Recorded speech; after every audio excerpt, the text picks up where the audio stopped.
Hello and welcome to what I call a new video, and today we are going to be talking about Victoria Free. It's been a while since I've said those words, and frankly, I am terrified. Now, the reason I'm making this video in the first place is because I recently played Victoria 2 again. Now, I played Victoria 2 because of a mega campaign I've been doing offline, because I've been getting more and more interested in mega campaigns as of late. And then I also converted that exact same save game to Victoria Free as well, and then I kind of realized something. I like Victoria Free more than Victoria 2 in all but 3 ways. And I feel like those 3 things that I don't like about Victoria Free are actually enough for me to like Victoria Free less than Victoria 2. And in my opinion, overall make Victoria Free less of like a good experience to play than Victoria 2. So what are those 3 things? Well, a pretty obvious one is of course the warfare. Then we got the laws, or more specifically the law enactment, and the spheres, who have now become a chore after the Spheres of Influence update. See, I actually like the Spheres of Influence, or the market axis, in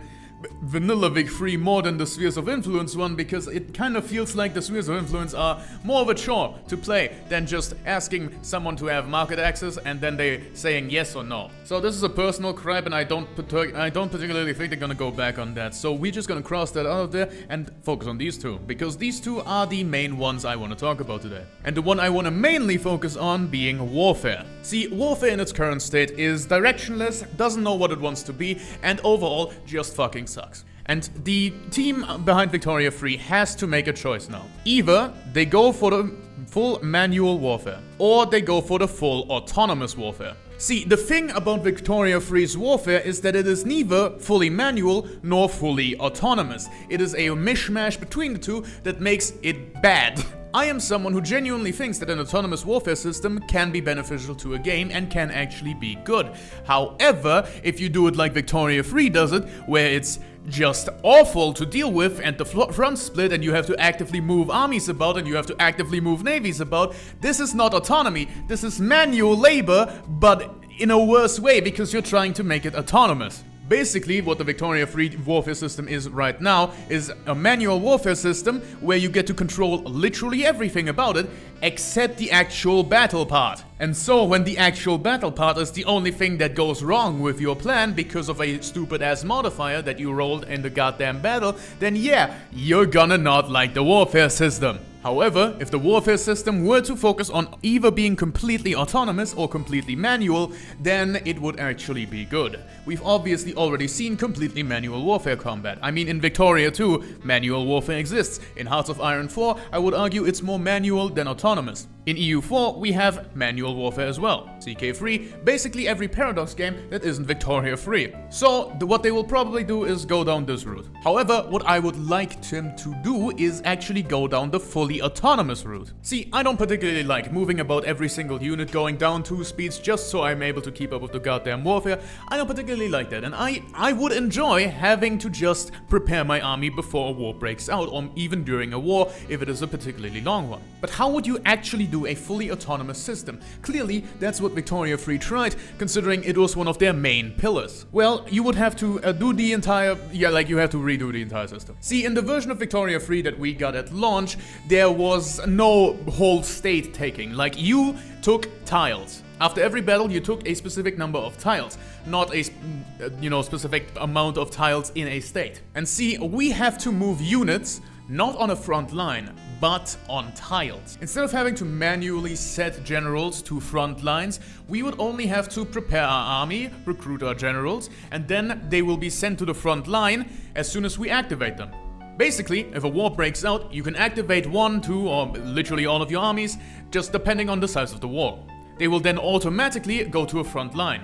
At said front line, units will not be just put on the front line, they will be put on the tiles at the front line. And after a battle, it is again how many tiles were taken after that battle. And now, encirclements actually do something. Because if it's tile-based and a unit gets encircled, suddenly it is encircled and can't help the rest of the goddamn front line. Basically, the warfare needs to be localized and needs to function entirely without the player's input. Now, of course, this can lead to frustration if the player is losing.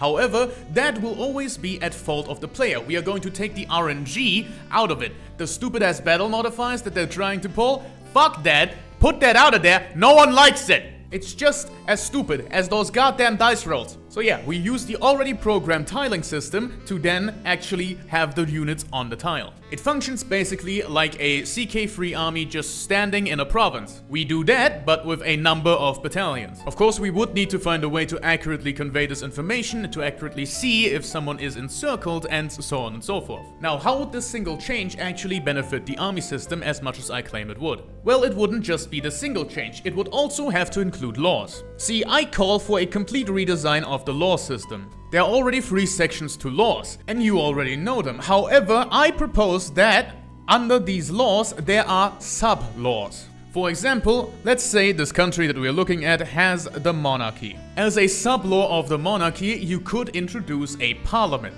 This, for example, would be what Britain has at the start of the game. A sub-law of monarchy is a parliament. Or a sub-law of monarchy would be no parliament, meaning that it would be an absolute monarchy. With the introduction of these sub-laws, we can then actually go ahead and make a good army law system. And basically, the more options we have, the better it is, because frankly, that's just how it should work. There should be a bunch of options, and we pick one of them, or have to be forced to pick one of them, because, I don't know, the armed forces are rather influential, or other influential parties in the government want to actually exhume their control over the goddamn army.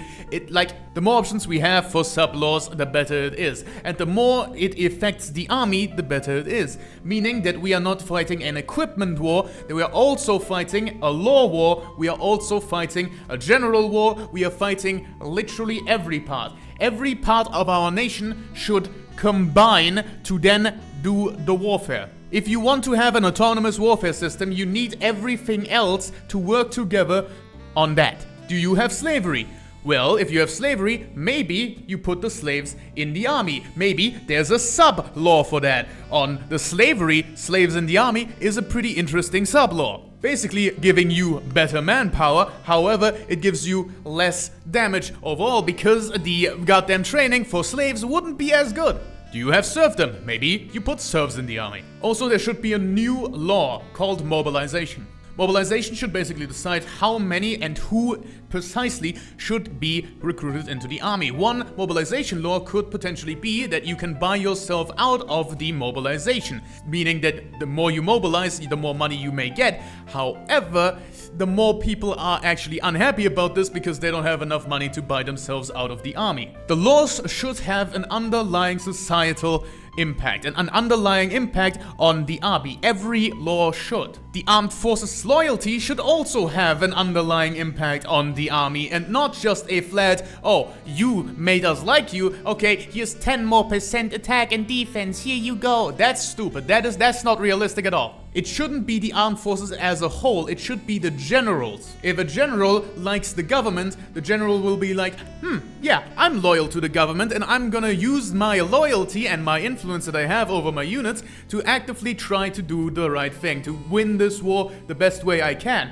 If a general is not loyal, maybe the general will try to sabotage or actively move against the government orders, breaking the law, but maybe by breaking the law, he actually managed to somehow win the war for the better. And now you have the chance to arrest said general or not arrest that general. If you arrest him, well, you upheld the law, but people are not gonna be so happy about it. We need more stuff like that. We need goddamn interaction between every part of the government. That's basically what Victoria 3 is lacking right now and why it feels so unsatisfying to play. Also, we need flavor, but ignore that part. One of the pillars of this goddamn game is that everything has to be systemic and not just scripted. And if we want to have something this systemic, it needs to run deep. But Victoria 3 has the problem of not doing that. Victoria 3 has the problem of being very shallow if you actually take a look inside. What I basically propose is that Victoria 3 should get deeper and deeper and deeper. And frankly,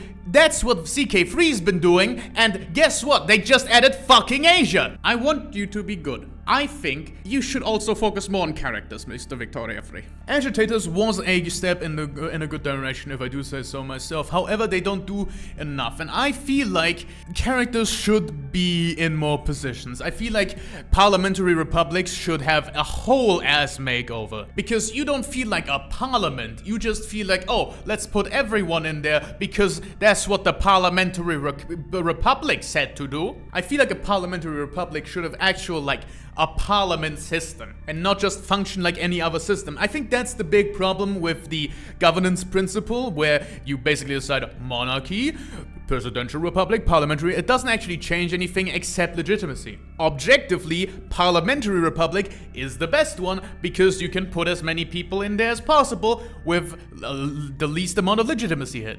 But that's not cool. You don't want a law to be better, especially if it's something like that. But I feel like I've made my grievances with Victoria Free absolutely known at this point, and I will return to it as soon as a DLC drops or gets announced, because they haven't even announced a new one after the shit one they just released. Fun fact, actually, they have now, the Paradox has now released 2 DLC about the exact same region, both of which were fucking horrendous, which is really funny. It's like, imagine being Paradox Interactive. Jesus! Makes DLC about India and Afghanistan and Persia/Iran. Shit!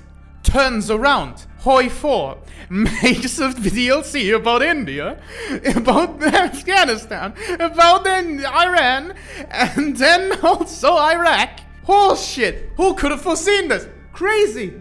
I was crazy once. They locked me in a room. A rubber room! A rubber room with rats! They made me crazy. I desperately want Paradox to do this, but like, if they don't, like, I guess I'll just get rich and make my own development studio and make a better game than Paradox. Yeah, I think I'm gonna do that actually. I don't have trust in those guys. But with that, my fit goes absolutely goddamn hard. Cue the clown.